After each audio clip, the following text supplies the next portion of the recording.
جن کے سر پہ دوپٹہ ہونا چاہیے وہ ننگے سر کھڑی ہیں۔ یہ مضمون ایک یہودی نوجوان کا ہے جس کا عربی سے اردو ترجمہ کچھ اس طرح ہے کہ میں یہودی ہوں، اپنے یہودی ہونے پہ فخر کرتا ہوں، جبکہ تم اب مسلمان کہلاتے ہوئے شرماتے ہو، جبکہ آج دنیا میں ہماری حکومت ہے۔ تم نے دیکھا ہے کہ ہم نے تمہارے ساتھ کیا کیا؟ ہم تمہاری سڑکوں پہ پھرے تو ہمیں تمہارا حال پسند نہ آیا۔ تو پتہ ہے ہم نے کیا کیا؟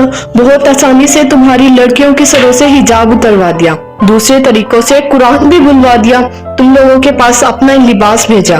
اپنے بازاروں کو دیکھو، سارے عربی لباس کی نمائشگاہ ہیں، اور تمہاری تہذیب کا لباس تمہارے بازار میں ڈھونڈنے کو نہیں ملتا۔ اور مزے کی بات یہ ہے کہ تم نے سب کچھ قبول بھی کر لیا۔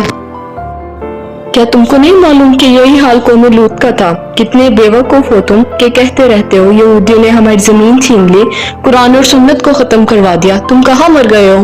کچھ کیوں نہیں کرتے؟ سڑکوں پر تمہاری لڑکیاں ایسی لباس میں گھوم رہی ہیں کہ نام کو لباس ہے۔ پہلے ہم نے تمہاری عورتوں کا حجاب اتارا، پھر چادریں، پھر دوپٹہ، پھر لباس چست کیا، شلواریں اونچی کی، اب شلوار کی جگہ ٹائٹس پہنا دیا۔ ہم نے انہیں بازارے راستوں میں برہنہ کر دیا، اب وہ ہمارا بنایا ہوا لباس فخر سے پہنتی ہیں، اور تمہارا لباس پہنتے ہوئے انہیں شرم آتی ہے۔ تمہارا حال بہت برا ہو گیا ہے۔ ہمیں تم لوگوں کی تعلیم میں ترقی پسند نہ آئی تو ہم نے تمہارا نصاب بدلوا دیا، تمہارے ٹیلی ویژن کو ذلت امیزہ پروگراموں اور شرمناک ڈراموں میں بدل دیا۔ تمہیں اور تمہارے علماء کو کچھ بولنے کی ضرورت نہیں، تمہارا چپ رہنا ہی بہتر ہے۔ ہم نے تمہارے نوجوانوں کو بھٹکا دیا ہے۔ ایک دور تھا کہ تم ایک پاکیزہ اور غالب امت تھے، آج تم ذلت کی پستیوں میں اتر گئے ہو، بیچارے۔